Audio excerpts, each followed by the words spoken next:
Listen, we need to talk about what just went down at Buckingham Palace. And trust me, this isn't your typical royal drama.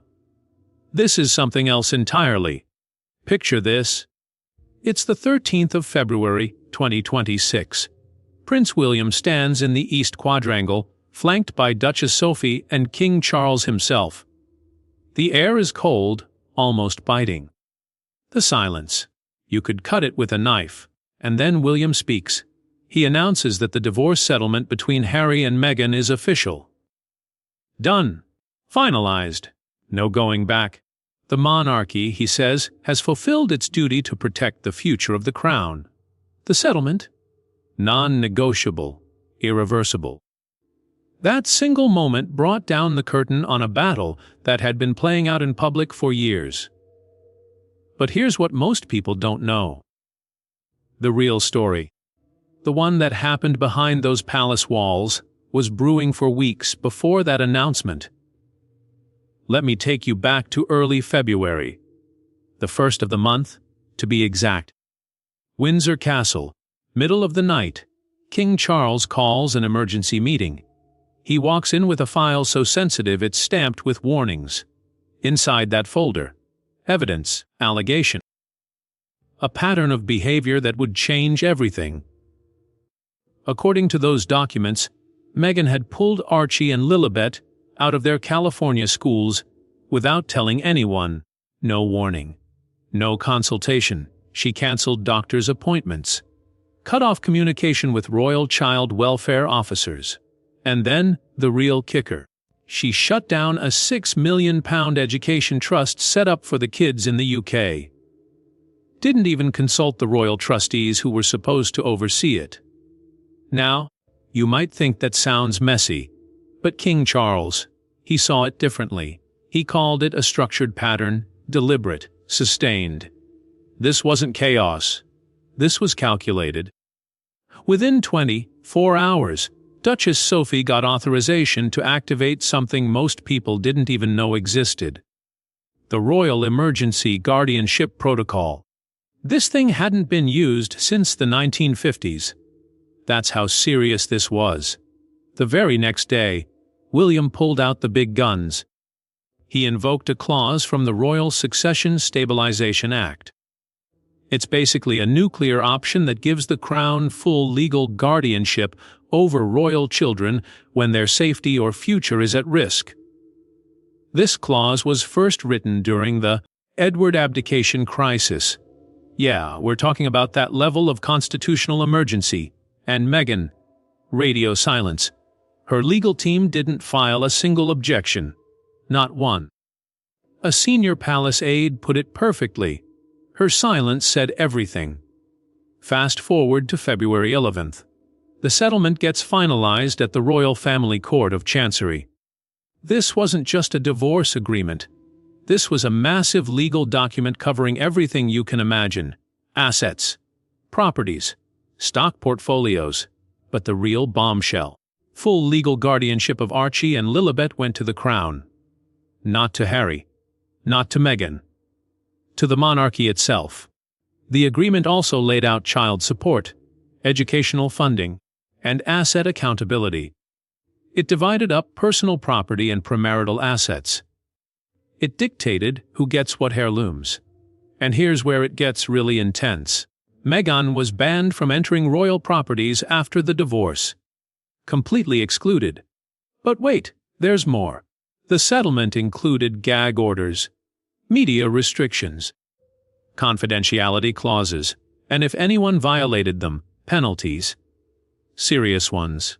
Queen Camilla, who stayed completely silent throughout this whole ordeal, was described by our private secretary as feeling immense sadness but total relief.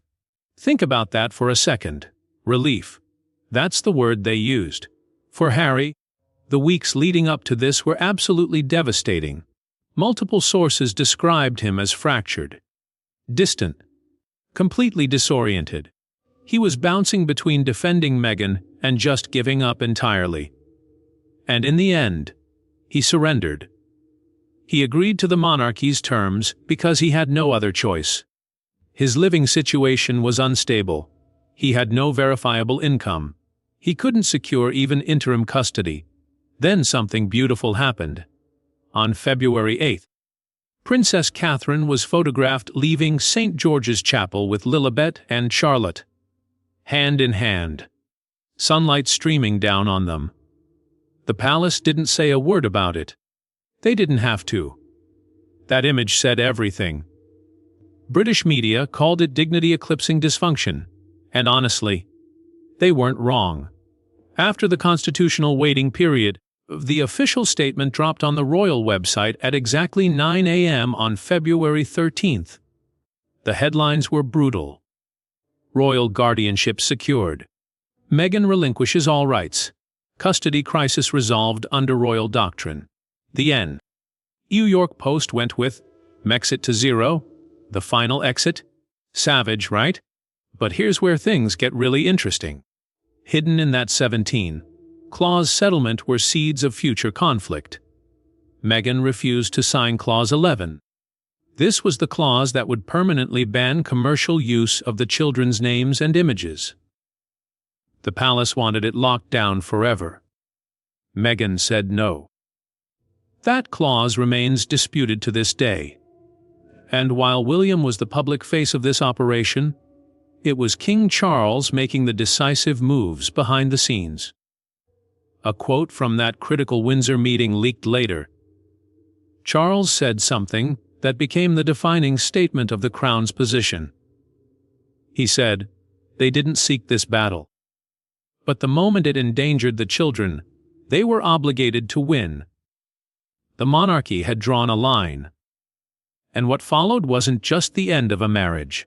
It was the beginning of something new. A royal firewall. Now let's dig into the settlement itself. February 12th. Inside the Court of Chancery.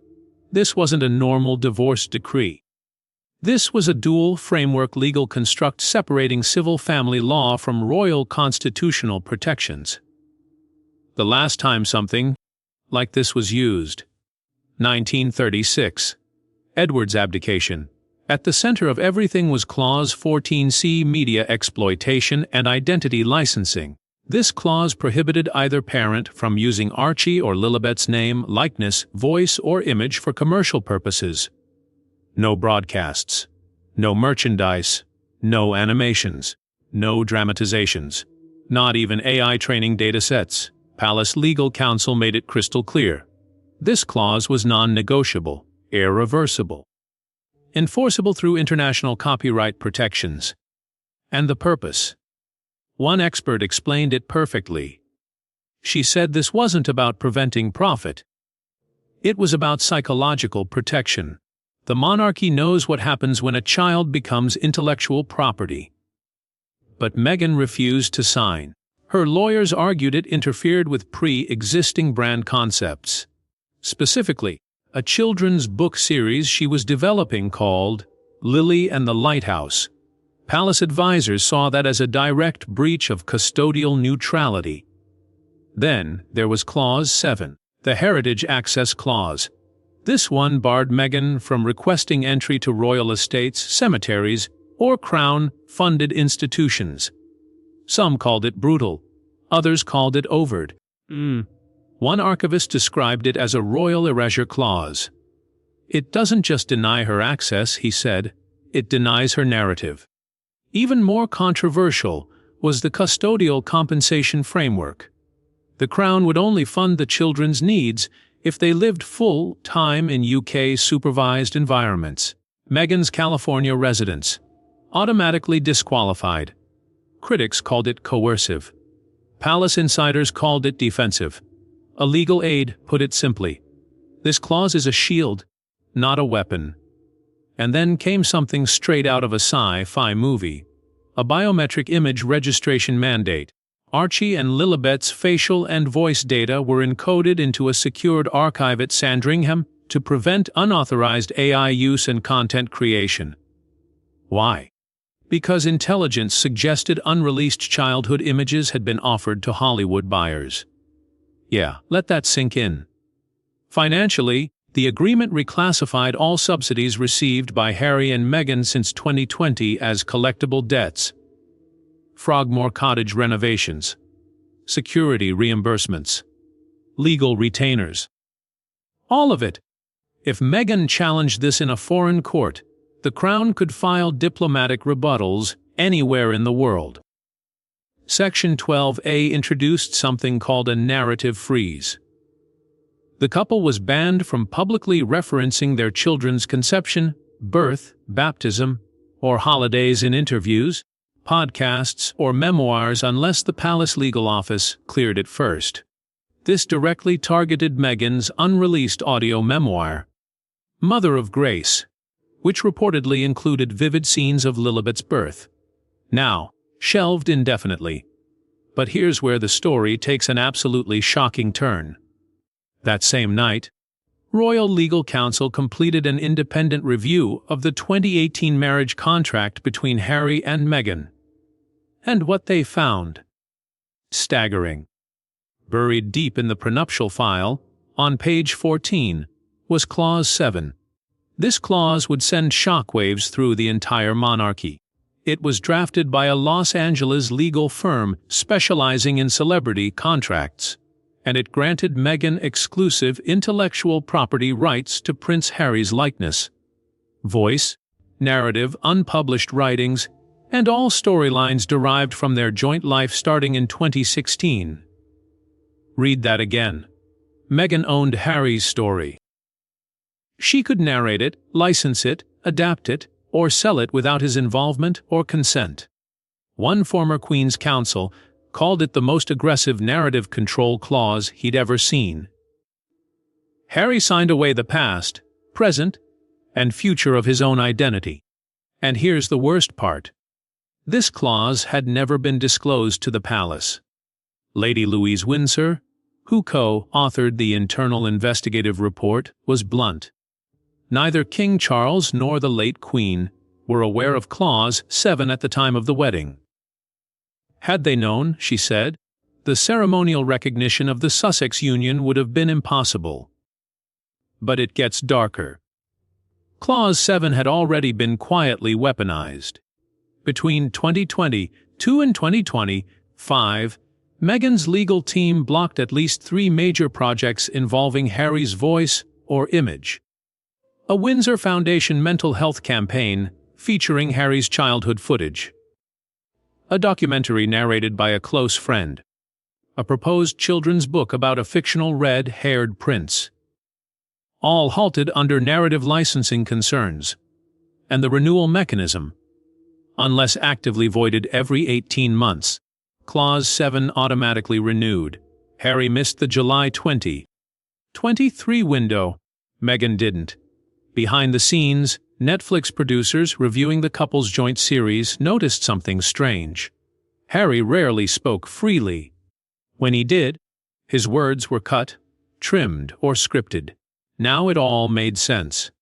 Meghan held final editorial control. When Prince William read the full clause during the February 12th debriefing, he was visibly shaken.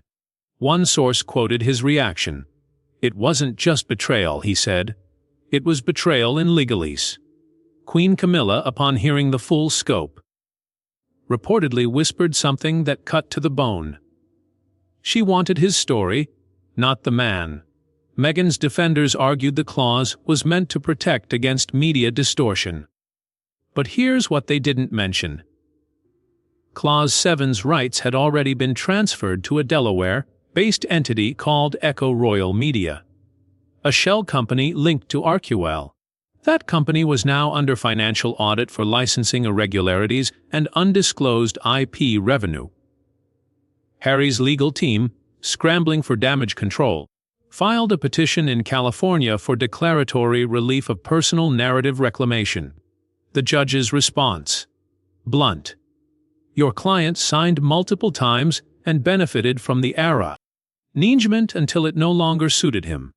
The palace had no sympathy whatsoever.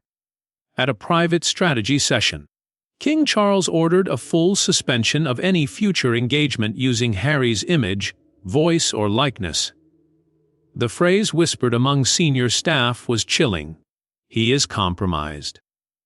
What began as a marriage had devolved into a licensing war. And for Harry, the most devastating blow wasn't public shame or financial collapse. It was the realization that his own legacy was no longer his to control. Clause 7 had rewritten everything. By the morning of February 13th, the implications were rippling far beyond the palace gates. British lawmakers, media regulators, and royal historians found themselves entangled in an unprecedented crisis. What happens when a royal identity becomes a privatized commodity? At the center of this storm was Prince Harry, whose silence was both a strategic liability and an emotional cipher. He hadn't attempted to void the clause. He hadn't disavowed its contents. To the Crown, that silence was no longer defensible. King Charles was resolute. "We are not erasing him," he reportedly told aides. "But we are protecting everything he was before she rewrote it." A full-scale review of all media, charitable, and archival content involving Harry's image was launched. Anything requiring Meghan's licensing authorization put on indefinite hold.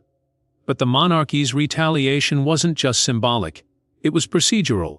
The Office of the Lord Chamberlain filed a recommendation for immediate execution of Protocol R246, a theoretical framework designed to sever ties between royal minors and external branding entities. The justification: custodial incoherence due to narrative hostage-taking. That same evening, the Privy Council authorized Windsor Protection Protocol 12. This elite safeguard clause allows the Crown to assert full narrative and symbolic control over its heirs in cases of reputational sabotage. Only 2 such protocols had been enacted in post-war royal history. Both involved former consorts. Neither involved children. Until now. At 11:59 p.m., the official Royal UK genealogy page was quietly updated. Archie Harrison and Lilibet Diana, once listed under Sussex designations, were removed from the direct line of recognition. In their place appeared a single footnote: names formerly recorded under Sussex lineage, removed by sovereign decree. In practical terms, this didn't eliminate their existence, but it terminated their ceremonial association with the Crown. They would no longer appear in official documents, public archives, or institutional commemorations. No titles, no access, no legacy entitlements. For Meghan, it was a total collapse. What she had curated as a legacy-defining project, 2 children born to redefine modern monarchy, was now publicly disowned by the very institution she once sought to modernize. Her response was swift. On February 13th, she posted a video from her Montecito residence. Cream-colored walls, flickering candles, minimalist luxury. She spoke in soft tones about the silence that breaks you and the strength found in maternal truth. But the monologue, though artful, was instantly dissected. Every detail was seen as calculated, every pause scripted. Worse, it was parodied. The video was remixed online within hours. The hashtag, #GhostRoyals, trended across Europe and North America.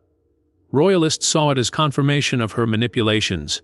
Even sympathetic media outlets called it performative grief. There were no follow-up press statements, no clarifications. Her legal team refused comment. Archewell's social media channels went dark. Meanwhile, Prince William remained visible and composed. On the same day, he visited a youth center in Kent, smiling gently as he helped teens paint a mural. His presence was deliberate. He was reminding the nation that duty continues even when family fractures. But the most strategic move came from Princess Catherine. On February 13th, she made an unscheduled appearance at a pediatric community center in West London. Her outfit was reserved, navy-toned, pinned with a rose gold brooch shaped like a small heraldic shield. It was a new piece, never seen before.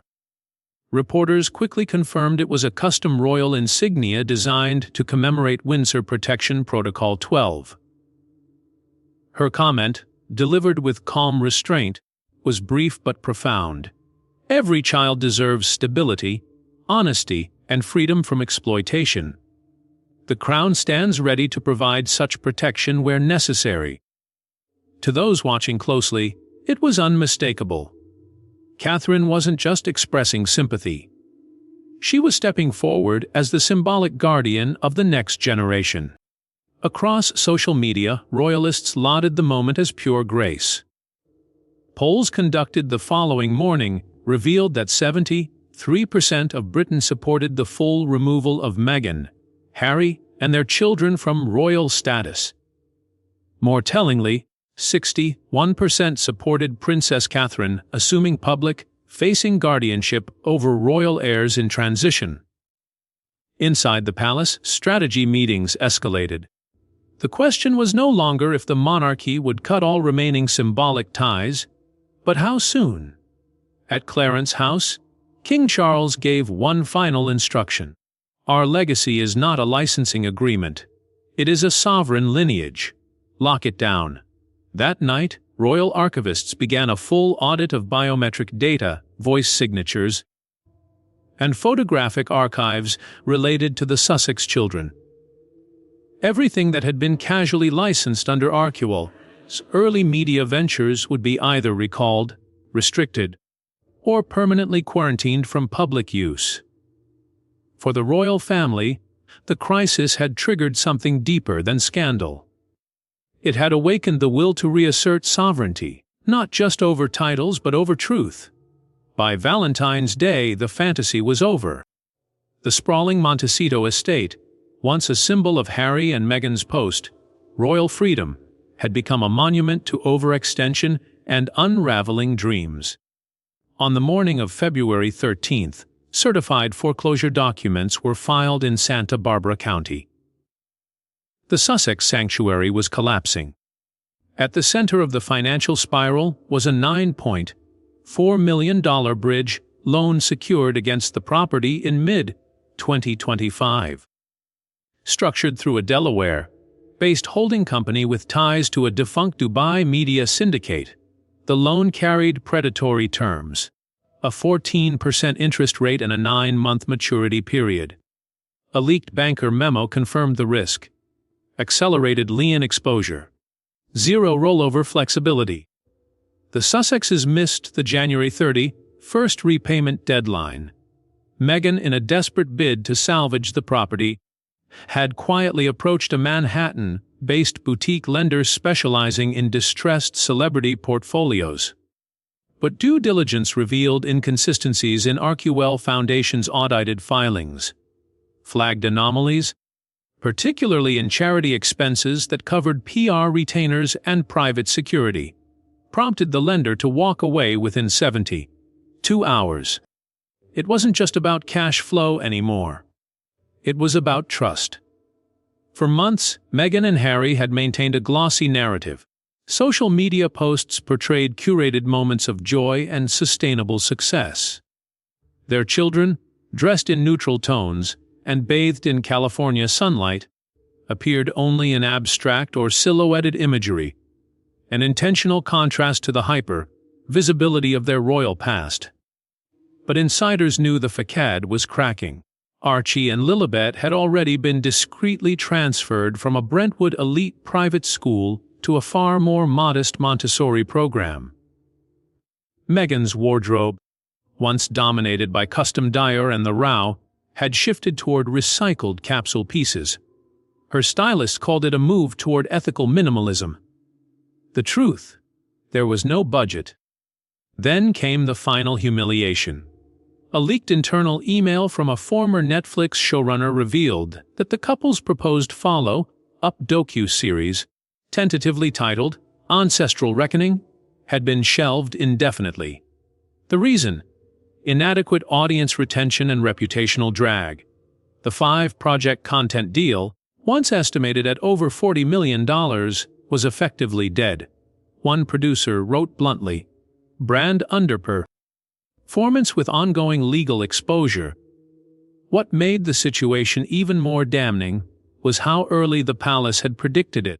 Royal advisors had activated a containment protocol on January 20th, after analyzing filings tied to Archewell's American partner firms. With mounting financial indicators pointing toward default, King Charles's legal team took preemptive action. They filed copyright restrictions on the use of Highgrove House, Sandringham visuals, and royal insignia, blocking any attempt by the Sussexes to incorporate these elements into future commercial ventures. It was the first time in modern royal history that intellectual property rights had been invoked to restrict a former royal's media strategy. In response to rising speculation, Princess Anne delivered a succinct but searing public remark during her visit to the Royal Maritime College. No title grants immunity from responsibility. Only clarity of purpose protects legacy. To many, it was a direct rebuke not only of Meghan but of Harry's complicity. Meanwhile, back in California, Meghan's legal team filed an unusual sealed motion in Superior Court. Court watchers believe it involved preemptive bankruptcy protections, designed to delay property seizure and prevent creditor access to Archewell-linked accounts. If confirmed, it would trigger financial disclosures likely to expose the entire corporate structure behind their foundation and media deals. Among the casualties in this unfolding debacle was Harry's public image. Supporters noted his recent unshaven appearances, erratic live stream remarks, and visible absence from joint retail communications. Palace insiders reported that Harry had reopened back-channel contact with Prince Edward, not as a royal, but as a brother seeking clarity. One disturbing rumor shared by a longtime court aide revealed Harry's emotional state. He asked whether his children still counted as Windsor, and if not, what legal structure governed their future. It wasn't a question of succession. It was a question of identity, of belonging.